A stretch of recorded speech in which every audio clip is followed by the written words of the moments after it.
इनकी तरफ इशारा करूं जो कल तक हमारे जुलूसों में, हमारे जलसों में जिंदाबाद के नारे देते थे और फिर मौका मिलते ही अलायंस के खिलाफ मैदान में उतरे।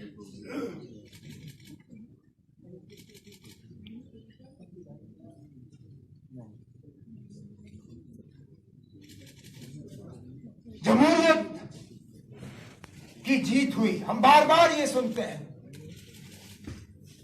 कल से टेलीविजन चैनलों पे ये रट लगा, क्योंकि जो लोग ये हजम ही नहीं कर सकते कि पीपल्स अलायंस की जीत हुई, उनको कुछ तो कहना था, तो कहा जमहूरियत की जीत हुई। खुदा ना खास्ता अगर ये नतीजा नहीं हुआ होता, वो बड़े बड़े बिल्डिंगों से डंडोरा पीटते कि अलायंस की हार हुई, मौका परस्त लोग हार गए, एंटी नेशनल हार गए, प्रो पाकिस्तान हार गए। अब जब नहीं हारे और उनसे तस्लीम नहीं होता कि अलायंस की कामयाबी हुई, तो कहते हैं जमहूरियत की जीत हुई। अरे हम भी तो मानते हैं, हमने कब कहा कि हमें जमहूरियत में भरोसा नहीं है? आपको हमारे ऊपर भरोसा नहीं है, वो दूसरी बात है, लेकिन हम पहले दिन से कहते आ रहे हैं कि हम अपने हकूक के लिए लड़ेंगे, लेकिन गैर कानूनी तौर नहीं। हम अपने हकूक के लिए लड़ेंगे, लेकिन गैर आईनी तौर नहीं। हम इस रियासत का माहौल बिगाड़ने नहीं आए हैं, हम इस रियासत का माहौल बेहतर करने आए हैं।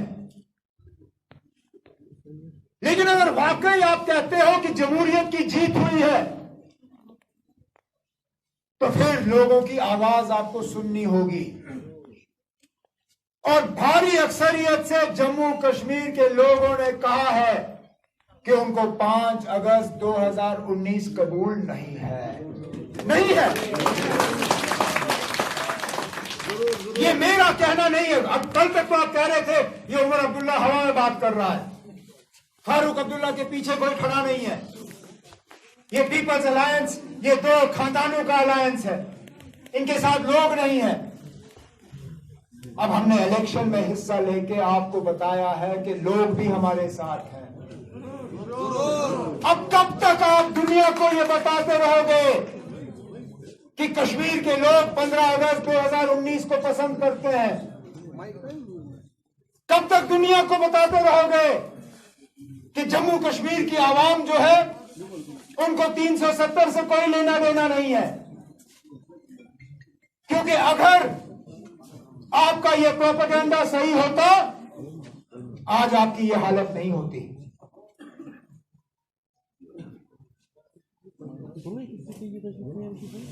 नतीजे आपके सामने हैं। एक वाहिद जमात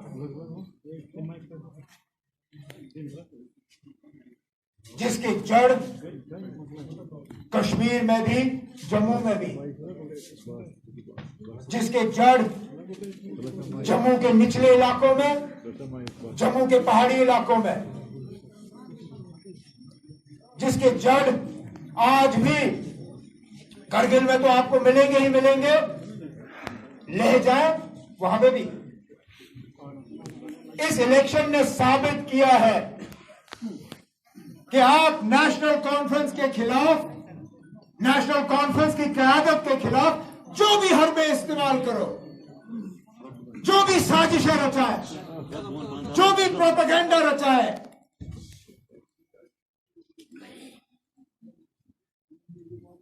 आप कभी हमें मर मिटाने में कामयाब नहीं होंगे। हमें मर मिटाने की ताकत आपको नहीं दी गई है। हमें मर मिटाने की ताकत सिर्फ और सिर्फ पहले अल्लाह ताला के हाथ में है और फिर उसके बाद यहाँ के आवाम के हाथ में है। करिए अपनी साजिशें,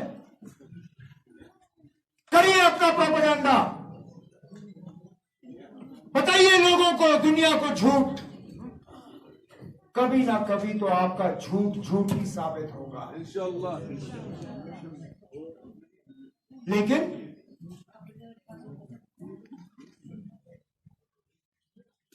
हमें भी मान के चलना होगा कि कुछ जगहों में जमात में कुछ बुनियादी कमजोरियां हैं। कुछ जगहों में जहां हम उम्मीद कर रहे थे कि हम कामयाब होंगे, हम वहां सीट नहीं निकाल पाए। चाहे इसमें कुछ हमारा घमंड हो सकता है, कुछ हमारी लापरवाही हो सकती है, शायद कुछ जगहों पे हम लोगों से तालमेल बनाने में नाकामयाब हुए। अब इस इलेक्शन के बाद, क्योंकि अब अगला इलेक्शन बहुत दूर होगा, जो इस इलेक्शन में बीजेपी की हालत खराब हुई, मुझे नहीं लगता है वो अब जल्दबाजी में असेंबली का इलेक्शन कराएंगे। हालांकि अफसोस, अगर वो जमहूरियत में भरोसा करते तो उन्होंने अभी तक असेंबली का इलेक्शन का ब्यूगल बजाया होता, लेकिन इस शिकस्त के बाद वो शायद इलेक्शन का ब्यूगल नहीं बजाएंगे। तो हमारे पास मौका है जमात को मजबूत करने का, क्योंकि जमात है तो सब कुछ है, अकेले में हम कुछ नहीं है। हमारी पहचान, हमारा सारा कुछ इस जमात और इस जमात के झंडे के साथ जुड़ा हुआ है।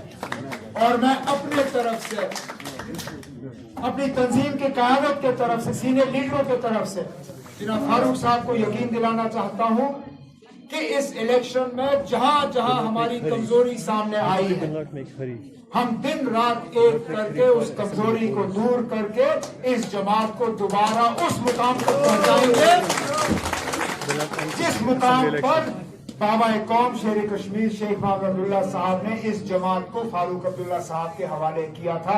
इंशाअल्लाह इस जमात को उस मजबूती पर पहुंचाने का मिशन अब हमने हाथ में ले लिया है और इस मिशन में हम कब पीछे नहीं हटेंगे।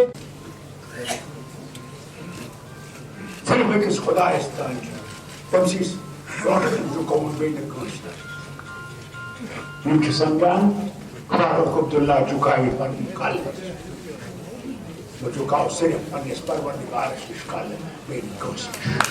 नॉन बाबू सिर्फ नॉन बाबू चुनबे काम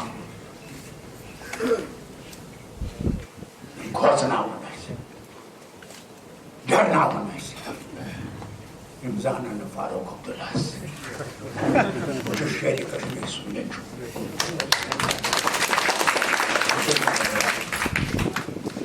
खुशियों ने हम बात जमात समझ कमजोरी आम से तुम कमजोरी को दूर कर